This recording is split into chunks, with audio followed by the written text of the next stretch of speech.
Rabindranath Tagore University, Bhopal. NIRF ranked for 5 consecutive years. Haryana में भाजपा की शानदार जीत। काशीपुर में भाजपा ने आतिशबाजी कर मिष्ठान बांटे, मनाया जश्न। उत्तराखंड के एक दिवसीय दौरे पर अमित शाह, हुआ भव्य स्वागत। आदित्य कोठारी ने दी जानकारी।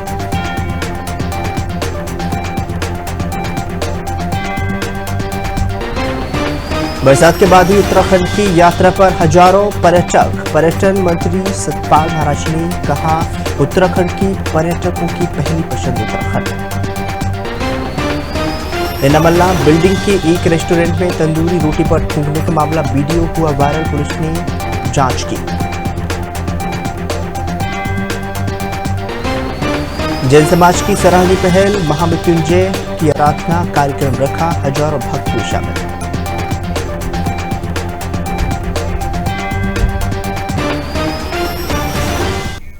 नमस्कार, आप देख रहे हैं खबर भारत 360। मैं हूं आपके साथ यश विश्वकर्मा। बुलेटिन का आगाज करेंगे उत्तराखंड की प्रमुख खबरों के साथ। मध्य प्रदेश के बाद ही अब हरियाणा में आए चमत्कारी परिणाम को कार्यकर्ताओं ने एक दूसरे को मिठाई खिलाकर जश्न के तौर पर मनाया है। भाजपा नेता और पूर्व जिला अध्यक्ष संजीव सैनी ने हरियाणा विधानसभा चुनाव में बीजेपी को प्रचंड बहुमत मिलने पर जनता का हार्दिक आभार व्यक्त करते हुए बताया है कि कांग्रेस जातिवाद की राजनीति करती है। जनता ने जातिवाद से ऊपर उठकर अपने मत का प्रयोग करते हुए बीजेपी को भारी बहुमत से जिताया है।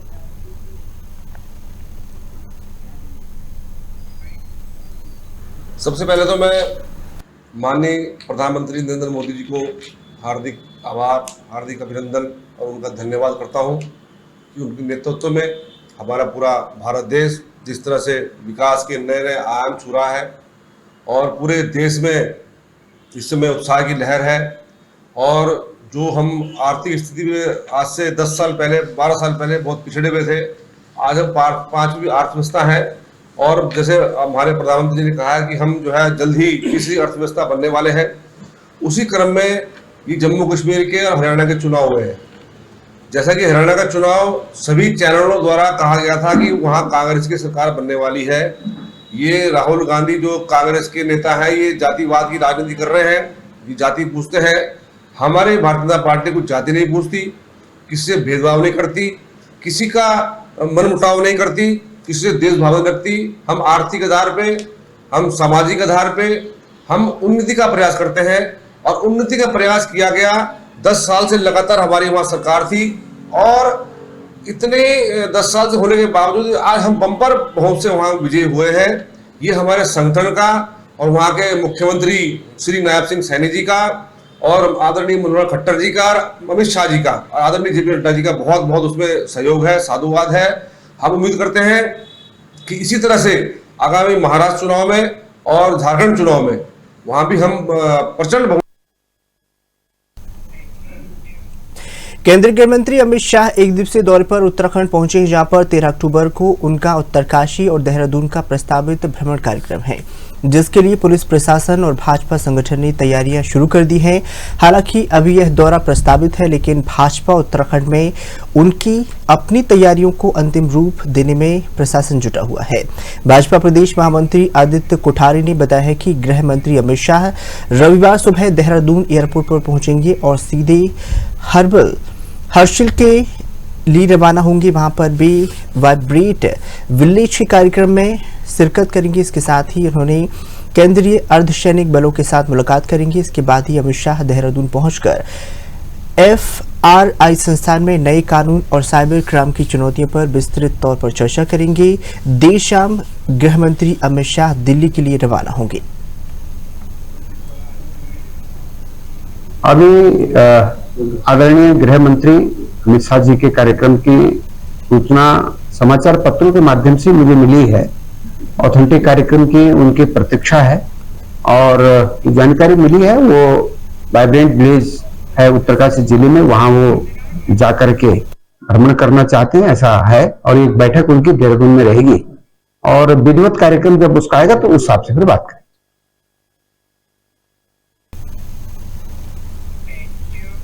चलिए बात कर लेते हैं चमोली की, जहां पर गढ़वाल आयुक्त विनय शंकर पांडे और आपदा प्रबंधक सचिन विनोद कुमार सुमन ज्योतिर्मठ पहुंचे हैं, जहां पर उन्होंने ज्योतिर्मठ मूल निवासी स्वाभिमान संगठन और ज्योतिर्मठ बचाव संघर्ष समिति के पदाधिकारियों के साथ बैठक की है, जहां पर आयुक्त पांडे ने नगर की समस्याओं को जल्द निराकरण करने के लिए आश्वस्त कर दिया है। तो वही ज्योतिर्मठ में आपदा पुनर्वास कार्यालय स्थापित करने की मांग पर 1 सप्ताह के भीतर कार्यालय स्थापित करने की बात कही है।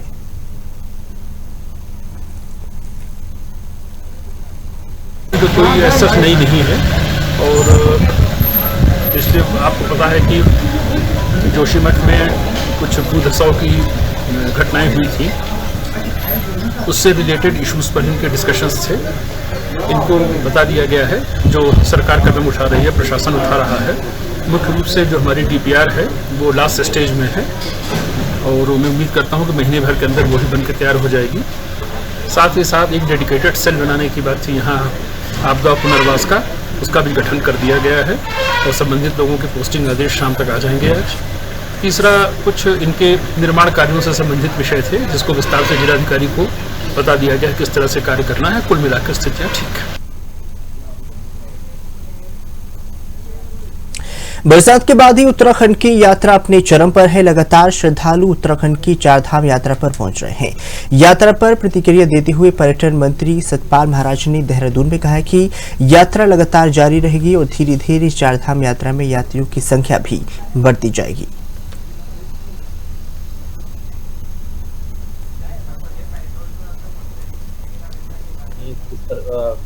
रफ्तार पकड़ रही है। इस समय हमने कोई रजिस्ट्रेशन कंपलसरी नहीं किया है। जो स्वैच्छिक रजिस्ट्रेशन चाहते हैं वो अपना कराएं, बाकी कोई रजिस्ट्रेशन कंपलसरी नहीं है। यात्रा हमारी सामान्य चल रही है और धीरे धीरे संख्या बढ़ेगी। जैसे ही अब छुट्टियां होंगी संख्या बढ़ेगी। पास्ट टेंस की शूटिंग को देहरादून आए परेश रावल ने उत्तराखंड फिल्म विकास परिषद के CEO वंशीधर तिवारी से मुलाकात की। इस दौरान ही परेश रावल ने बताया कि अभी हाल ही में उन्होंने अपनी 2 बॉलीवुड फिल्मों की शूटिंग उत्तराखंड में की है।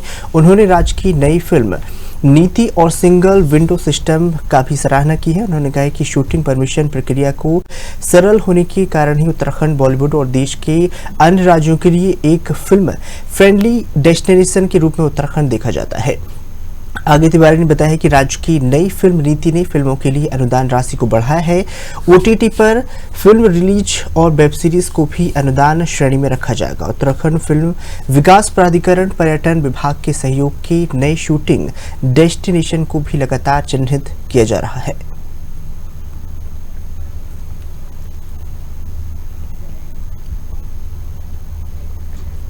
चलिए बात कर लेते हैं देहरादून की, जहां पर कलेक्टर सबिन बंसल ने नगर निगम क्षेत्र में ही स्ट्रीट लाइट मरम्मत के लिए 35 टीमों का गठन किया है। डीएम ने नगर निगम परिषद में 35 टीमों को वाहन सहित ही बोर्ड रवाना कर दिया है। इसके साथ ही सभी टीमें अपने अपने क्षेत्र में जाकर खराब लाइटों को दुरुस्त करेंगी।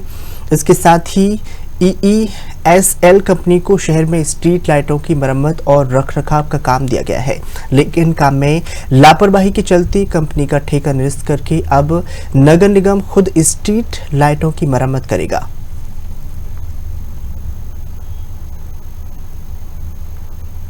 पिछले 7-8 वर्षों से O&M का कार्य एज पर मैंडेट नहीं चल रहा था। जो हमारा एग्रीमेंट था, जो mutually agreed service level agreements थे, उसके अकॉर्डिंग कार्य नहीं किया जा रहा था। तो हमारे सभी कम्युनिटी ग्रुप से, सोसाइटी से, हमारे विभिन्न माध्यमों से काफी कंप्लेंट्स प्राप्त हो रही थी और इस बीच बैकलॉग भी बहुत हो गया है। जो हमारी लाइट्स हैं जो डैमेज्ड है, डिफेक्टिव है। तो इसी के चलते ये डिसीजन लेना अनिवार्य था कि O&M को निगम स्वयं एग्जीक्यूट करे as against being dependent on any other third agency, क्योंकि जिम्मेदारी और अकाउंटेबिलिटी सभी निगम की फिक्स की जा रही थी और जबकि जो क्रियान्वयन एजेंसी थी वो कोई और थी, पेमेंट किसी और को किया जा रहा था। तो यहाँ पे एक मिसमैच था, मिसफिट था। इसी अरेंजमेंट को ठीक किया गया। ये जो स्ट्रक्चरल गैप था, अभी 35 टीम्स वार्ड वाइज निर्धारण किया गया है आयुक्त साहब द्वारा और इनका मॉनिटरिंग मैकेनिज्म भी इन प्लेस है। जो जो वार्ड्स में डिफिशिएंसीज होंगी, इक्विपमेंट्स का अभाव होगा, उसको हम पूर्ति करेंगे और डेली टीम्स की रवानगी भी यही से सुनिश्चित करेंगे। अभी जो नई लाइट्स इक्विपमेंट्स का मैंडेट है प्रोवाइड करने का, वो हालांकि EESL को है, लेकिन भविष्य में ये जो एक्सपीरियंस हमारा ठीक नहीं रहा है वर्किंग का, इसमें लैग्स जो देखने को मिले हैं वो ना मिले, इसलिए हम बैकअप के लिए रेट कॉन्ट्रैक्ट भी करने जा रहे हैं सप्लाई और इंस्टॉलेशन इक्विपमेंट्स के।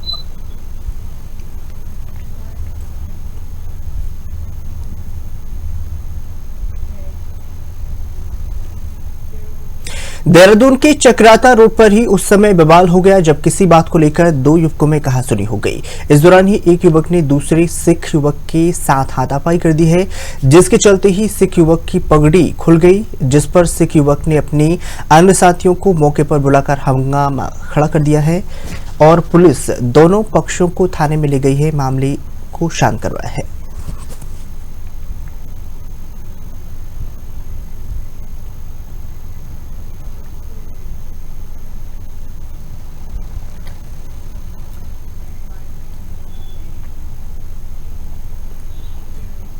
देहरादून के इनामल्ला बिल्डिंग के पास ही एक रेस्टोरेंट में तंदूरी रोटी पर थूकने का मामला सामने आया है। पुलिस ने मौके पर पहुंचकर मामला दर्ज कर लिया है और जांच शुरू कर दी है।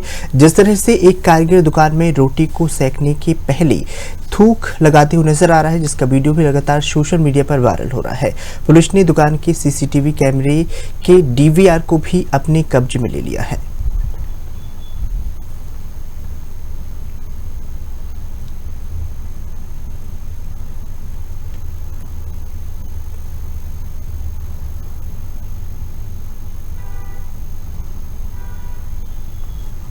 क्या आपकी जानकारी में आया है और इसमें किस तरह की कोई जांच या कुछ आप लोग कार्रवाई कर रहे हैं? देखिए, ये कुछ मीडिया बंधुओं के माध्यम से ही सोशल मीडिया पर या पुलिस को भी प्राप्त होता है एक वीडियो, जिसमें एक रेस्टोरेंट में रोटी बनाते वक्त, रुमाली रोटी बनाते वक्त कुछ आपत्तिजनक उसमें ऐसा सीन लग रहा था कि उसमें है। तो उसको देखते हुए जो इसका कारीगर है, साथ ही साथ जो वहाँ का ओनर है, उनको चौकी पर ले आया गया था, उनसे पूछताछ की गई थी। अभी तक प्राथमिक जानकारी में ऐसा लगता है कि जो रुमाली रोटी बनाने के लिए जो एक टेक्निक के हिसाब से जो लोग काम करते हैं, जो कारीगर होते हैं, वो उस टेक्निक से काम कर रहा था। चूँकि विजुअल में बहुत ज़्यादा चीज़ें क्लियर नहीं है, लेकिन फिर भी चूँकि एक संवेदनशील प्रकरण हो जाता है ऐसा कोई खाने पीने की चीज़ और उसमें कहीं कोई ऐसी बात आती है, तो नेचुरल सी बात है, पुलिस उसमें इंटरवेंशन करती है और शिकायत आई है। तो शिकायत जिस तरह के सोशल मीडिया पर वीडियो आया, मतलब कहा जाए शिकायत के रूप में, तो उसको वेरीफाई किया जा रहा है। वेरीफाई अगर होता है कुछ ऐसी चीज़ें, तो नेचुरल सी बात है, उसमें पुलिस अपने स्तर से कार्रवाई करेगी। उत्तराखंड STF ने 2 लेपर्ड की खाल के साथ ही ब्रजमोहन नामक तस्कर को गिरफ्तार कर लिया है। ब्रजमोहन उत्तरकाशी का निवासी है और उसके कब्जे से 6 फीट और 8 फीट लंबी 2 लेपर्ड की खाल मिली है। यह गिरफ्तारी पुरोल थाना क्षेत्र में हुई है। अवैध तस्करी की सूचना पर WCCB दिल्ली में मिली थी, जहां पर STF के SP चंद्रमोहन सिंह के अनुसार ही वन्यजीवों के अंगों की अवैध तस्करी के मामले लगातार सामने आ रहे हैं।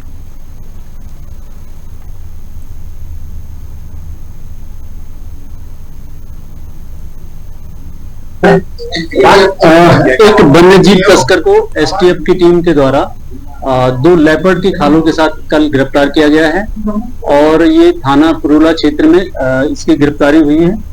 अभियुक्त उत्तरकाशी का ही रहने वाला है, गंगोर गांव का है, ब्रिजमोहन पुत्र जनक सिंह, और इसके द्वारा बताया गया था कि ये इनको बेचना चाह रहा था। ये जो इनपुट था, ये WCCB wild life crime control bureau Delhi की टीम के द्वारा जो इनपुट दिया गया था, इसी को हमारे द्वारा डेवलप किया गया था STF की टीम द्वारा। और कल देर रात ये अभियुक्त जो वन्यजीव तस्कर है ब्रिजमोहन सिंह पुत्र जनक सिंह, इसको लेपर्ड की 2 खालों के साथ गिरफ्तार किया गया। एक खाल की जो लंबाई है 6 फीट है और दूसरी खाल की 8 फीट है। तो वन्यजीव अधिनियम के तहत थाना पुरोला में जो है अभियुक्त के विरुद्ध मुकदमा पंजीकृत किया गया है और इसकी गिरफ्तारी की गई। चलिए बात कर लेते हैं डोईवाला की, जहां पर केशवपुरी स्थिति दुर्गा मंदिर में नवरात्रि पर्व की धूम मची हुई है। इसी को लेकर ही मां भगवती की पूजना अर्चन की गई है। साथ ही 201 कलश के साथ ही कन्याओं ने कलश की यात्रा निकाली है। इस अवसर पर विधायक ब्रजभूषण मौजूद रहे। उन्होंने अपने हाथों में कन्याओं को कलश प्रदान कर शोभा यात्रा का शुभारंभ कर दिया है। इस दौरान ही विधायक ब्रजभूषण ने मंदिर के सौंदर्यीकरण के लिए वहां पर टीन सेट के निर्माण की घोषणा कर दी है, जिसका सभासद अमित कुमार ने आभार जताया है।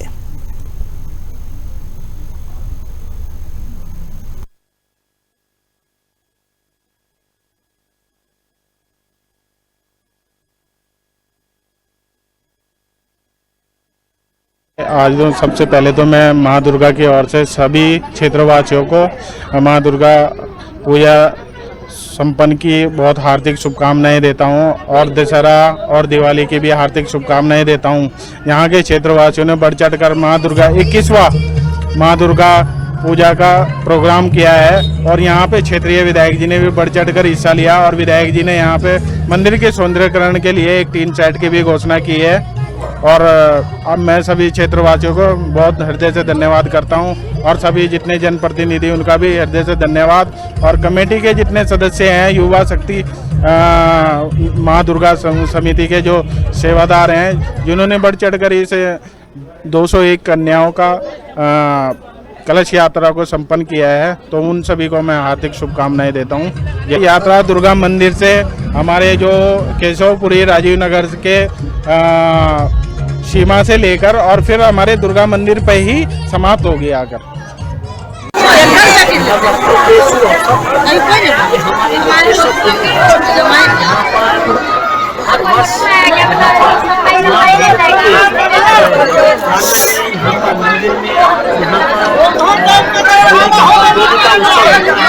एक से हमारी जो है केशवपुरी की हमारी कन्याओं का यहाँ पर पूजा जाता है। और मैं जो ये आयोजक हमारी कमेटी है दुर्गा जो हमारी समिति है, मैं इनको बहुत बधाई देता हूँ।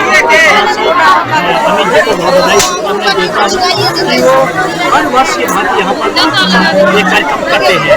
और सबसे बड़ी बात यह है कि हमारी जो केशवपुरी है, इस केशवपुरी में हमारे देश के विभिन्न पूर्वी, विशेष करके पूर्वी उत्तर प्रदेश के हमारे श्रमिक भाई यहाँ पर रहते हैं। उन्होंने यहाँ पर अपना बड़ी मेहनत से पुरुषार्थ से करके यहाँ पे उन्होंने अपना घर बनाया है। और वो देवभूमि उत्तराखंड से आए हैं, मैं अपने देवभूमि उत्तराखंड में उनका बहुत स्वागत करता हूँ। और यहाँ पर रह करके वो अपने माँ भगवती के हमेशा ये कार्यक्रम करते हैं। और सनातन धर्म के ये ध्वजवाहक हैं, मेरी बहनें मैं देख रहा हूँ, हमारी आदरणीय मातृशक्ति है, ये बढ़ चढ़ करके इस पूजा में नवरात्रों में बढ़ चढ़ हिस्सा लेती हैं। और अब हमारा छठ पूजा भी होने वाला है। मैं छठ को उसके लिए बहुत बधाई शुभकामनाएं देता हूँ। और यहाँ पर केशवपुरी में जैसा ही मसला भाईचारा है, बहुत प्यार है, ऐसा हमेशा बना रहे। माँ भगवती जगदम्बा से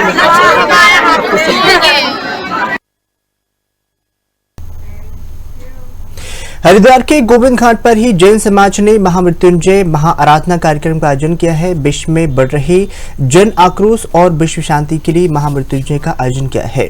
तो वही गुरु सुरत्न सागर आचार्य जी महाराज के द्वारा ही जानकारी दी गई है कि यह कार्यक्रम 9 अक्टूबर से लेकर ही 12 अक्टूबर तक चलेगा, जिसमें हरिद्वार के अलावा अन्य जगहों से समाज के लोग जुड़ेंगे।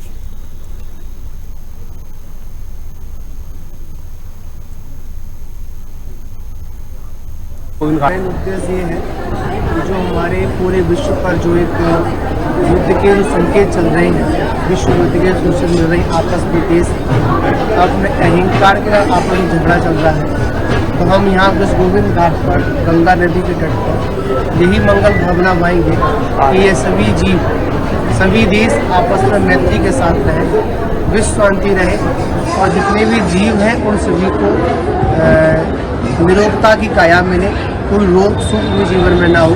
हम सभी का विश्व कल्याण की भावना को लेकर ये अनुष्ठान यहाँ पर हम लोग संपन्न कर रहे हैं। और ये अनुष्ठान वैसे तो गंगा घाट पर 365 दिन हर दिन अनुष्ठान चलते रहते हैं, पर ये जैन परंपरा के अनुसार पहली बार इस महामृत्युंजय आराधना का आयोजन यहाँ पर पूज्य गुरुदेव आचार्य सौभाग्य सागर जी महाराज के मंगल सामने में यहाँ पर सभी के लिए जन कल्याण की भावना को लेकर अनुष्ठान किया जाए। संकटों से निवारण के लिए मात्र यही एक उपाय है, भगवान की भक्ति, अपने ईश्वर को धन्यवाद देना, बस यही हमारी मंगल है। गुरु जी क्या नाम है आपका? हमारा आचार्य सूरत प्रसाद जी। एक बहुत बड़ा विधान है और वो सर्व शांति के लिए जो भी उसमें किसी की दुख दर्द की समस्याएं हैं, जो परेशानियां हैं, जो भी यज्ञ को करता है वो सब कुछ शांत होती है। हम खास तौर से गंगा जी के किनारे इसलिए कर रहे हैं कि गंगा मैया सबको आशीर्वाद दें, जो भी इसमें स्नान करते हैं सबका भला हो, देश का भला हो। आजकल विश्व में बहुत सारी झगड़े युद्ध हो रहे हैं, उसकी शांति के लिए, सब शांति के लिए उन्होंने साधक किया है और जब भी इन्होंने ये किया है बहुत सार्थक होता है और सबके समस्याओं का बहुत बड़े संत हैं और घंटों ने कई दिनों तक एक ही अवस्था में साधना की है, जरा से कल भी नहीं हिलता इनको।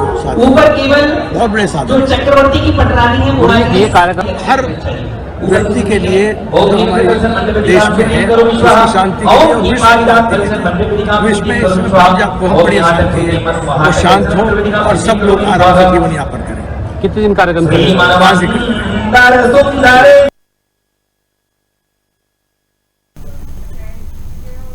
हरियाणा की शानदार जीत पर ही काशीपुर में बीजेपी कार्यकर्ताओं में खुशी का माहौल है। कार्यकर्ताओं ने महाराणा प्रताप चौक पर ही एकत्रित होकर आतिशबाजी कर एक दूसरे को मिठाई खिलाई है।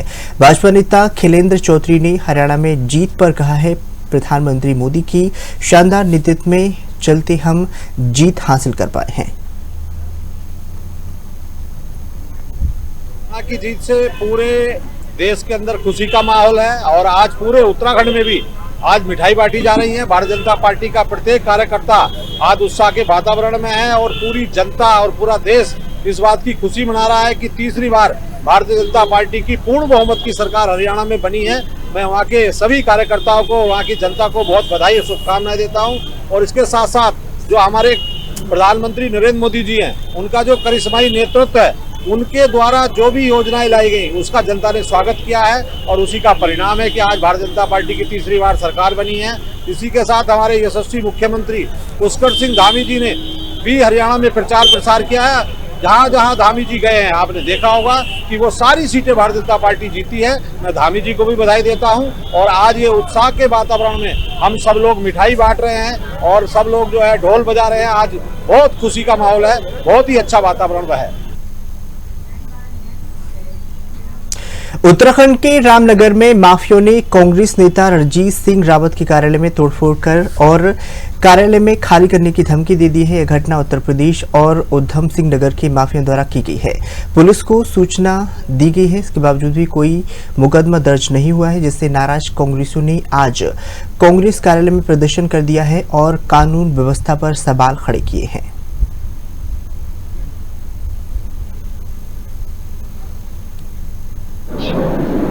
देखिए, अभी सम्मानित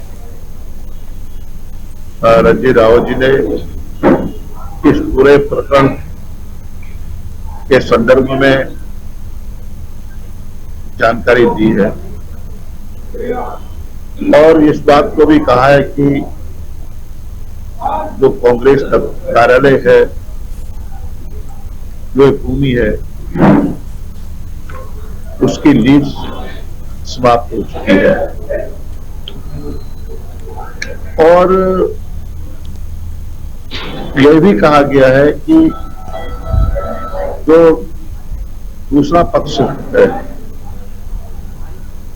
इनका इस भूमि पर 1/9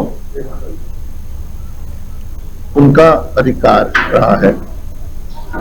लीज समाप्त होगी, उसके बाद इसका रिन्यूअल नहीं हुआ और पिछले 8 लीज ग्रस्त होगी और 8 साल से यहाँ पर कांग्रेस कार्यालय स्थापित है। लॉ एंड ऑर्डर नाम की कोई चीज नहीं है। हथियारबंद गिरोह 4 दिन से रामनगर में घूम रहे हैं, होटलों में बिना आईडी के रह रहे हैं और प्रशासन के संज्ञान में भी इस चीज को लाया गया है, लेकिन कोई कार्रवाई अभी तक नहीं हुई है। परसों हमारे द्वारा एक एफआईआर भी दी गई थी, उस पर भी अभी तक कोई कार्रवाई नहीं हुई है। लेकिन हम कहना चाहते हैं, कांग्रेस के लोग हैं, ना तो इस तरह के हमलों से डरने वाले हैं, ना प्रशासन से डरने वाले हैं। हम कानूनी लड़ाई भी लड़ेंगे और हर जोर जुल्म का विरोध भी करेंगे, सामना भी करेंगे। प्रशासन माफियाओं का साथ देते हुए अनैतिक तरीके से, कायदे से अगर कोई इलीगल भी चीज है, 1 महीने का रेंट एक्ट में उसको नोटिस मिलना चाहिए, और अगर लीगल अगर व्यक्ति है तो उसे 3 महीने का नोटिस मिलना चाहिए। और रात रात में यहाँ पे गुंडों को संरक्षण देके आप कांग्रेस के कार्यालय में, ऐसे कार्यालय में जहाँ पे कोविड में इतनी सेवा हुई, जहाँ जन सरोकार की बात होती है, जहाँ जनहित की बातें होती है, जनता से जुड़ी बातें होती है, ऐसे प्रहार करके कब्जा कर लोगे। जो व्यक्ति है जो कह रहे हैं कि उनकी जगह है, रंजीत रावत जी ने साफ कर दिया कि उनसे उनका लेन देन है, अब वो साबित करेगी नहीं है लेन देन, तो बिना सबूत के, बिना साक्ष्य कैसे कब्जा लोगे? यही तो भारतीय जनता पार्टी का गुंडा राज और माफिया राज है। लेकिन डरने वाली ना पीछे हटने वाली। इससे राजपुर में जिलाधिकारी सबिन बंसल के आदेशों को पालन करने के लिए पालन नहीं होती हुई दिखाई दे रहे हैं। कलेक्टर ने बहल चौक के पास ही विदेशी शराब की दुकान को 15 दिन के लिए निलंबित कर दिया है। बताना चाहेंगे, राजपुर में जिलाधिकारी सबिन बंसल के आदेशों का पालन होते हुए नहीं दिख रहा है। कलेक्टर ने बहल चौक के पास ही विदेशी शराब की दुकानों में 15 दिन के लिए निलंबित किया था और बाकायदा तालों पर सील लगाकर इसे बंद भी कर दिया था, लेकिन शाम को स्टे ऑर्डर लेकर ही दुकान खोली जाने लगी। इनकी भनक लगते ही कांग्रेस नेत्री सुनीता प्रकाश आसपास की महिलाओं के साथ दुकान पर पहुंची हैं बाहर और दुकान के ताले नहीं खोले दिए। देखिए, मुख्य वजह जो है, कल रात भी हमने यहाँ पे धरना प्रदर्शन किया था। डीएम साहब ने आदेश किए, ये दुकान बिल्कुल नियमों के विरुद्ध खुली हुई है। यहाँ पे सबसे पहला जो मुद्दा है यहाँ से दुकान हटने का, वो है कि ये जीजीआईसी इंटर कॉलेज के बिल्कुल सामने है, जो एक बहुत बड़ा मुद्दा है यहाँ पे। जहाँ ये आपके जो आबकारी की जो नियम है, वो भी ये कहते हैं कि स्कूल के आसपास दुकान नहीं खोल सकते। ठीक है, हम डीएम साहब, क्षेत्र की जनता जो है डीएम साहब के पास गई अपनी इस समस्या को लेकर के।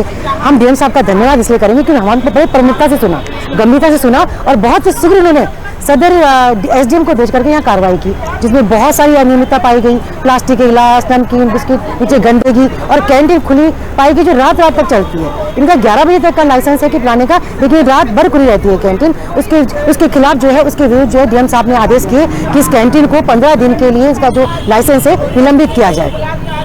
लेकिन इनके हथकंडे देखे कि सीधा ही आबकारी कमिश्नर के पास पहुंचे, तो मैं यहाँ कहूंगी सीधा भ्रष्टाचार का मामला है कि जब डीएम साहब इनको इसको बंद करने के, निलंबित करने के आदेश दे रहे हैं, तो आबकारी कमिश्नर कैसे इसको खुलवा सकते हैं? उन्होंने तुरंत ही 8 घंटे भी नहीं हुए इनको आदेश दे दिया कि आप जो है स्टे लिया। उन्होंने डीएम साहब के जो कार्रवाई है उसके ऊपर उन्हें निलंबन के ऊपर स्टे लिया और स्टे लेने के बाद इन्होंने उसके ऊपर इसको खोलने के आदेश जारी किए। ये आदेश मैं आप लोगों को दूंगी। तो किस तरह से आबकारी कमिश्नर जो है इसको स्टे लेकर के, और मतलब 15 दिन का समय लेना चाहिए था, आपको सुनवाई करनी चाहिए थी, उसके बाद आप जो है आगे कोई कार्य करते। ये तुरंत जो है इसको खोलने का काम किया और शाम को यहाँ लोग खोलने के लिए आ गए। क्षेत्र की जनता को भनक लगी, वो यहाँ पहुंच गए। उनके आने पर सारे शराब पी रहे थे।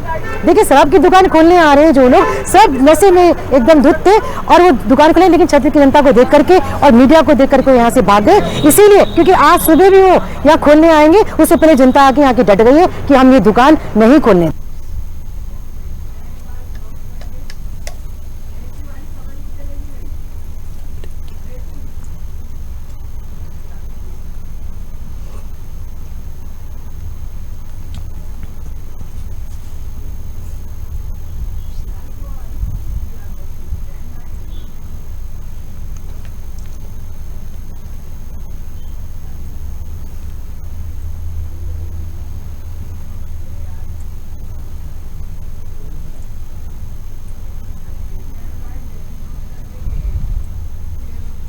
चलिए रुक करते इस वक्त बड़ी खबर जो कि लाल कुआं से आपको बता रहे बताना चाहेंगे, जहां पर होटल में युवती का शव मिला है। संदिग्ध परिस्थिति में शव मिलने से सनसनी पूरे क्षेत्र में फैल गई है। पुलिस सहित फॉरेंसिक टीम मौके पर पहुंची है, लगातार जांच पड़ताल की जा रही है। बताना चाहेंगे, हल्द्वानी की निवासी बताई जा रही है मृतक युवती। तो वही इस पूरे मामले पर पुलिस जांच पड़ताल कर रही है। तो लाल कुआं से इस वक्त की बड़ी खबर है, जहां पर होटल में युवती का शव मिला है। संदिग्ध परिस्थिति में शव मिलने से पूरे क्षेत्र में हड़कंप मच गया है। पुलिस और फॉरेंसिक टीम मौके पर पहुंची है। हल्द्वानी की निवासी बताई जा रही है मृतक युवती। तो बताना चाहेंगे इस वक्त की बड़ी खबर लाल कुआं से, जहां पर होटल में युवती का शव मिला है। संदिग्ध परिस्थिति में शव मिलने से सनसनी फैल गई है। पुलिस सहित ही फॉरेंसिक टीम मौके पर पहुंची है। हल्द्वानी की निवासी मृतक युवती बताई जा रही है। पुलिस पूरे मामले की बारीकी से छानबीन कर रही है। खास कर बस इतना ही, दीजिए इजाजत, नमस्कार।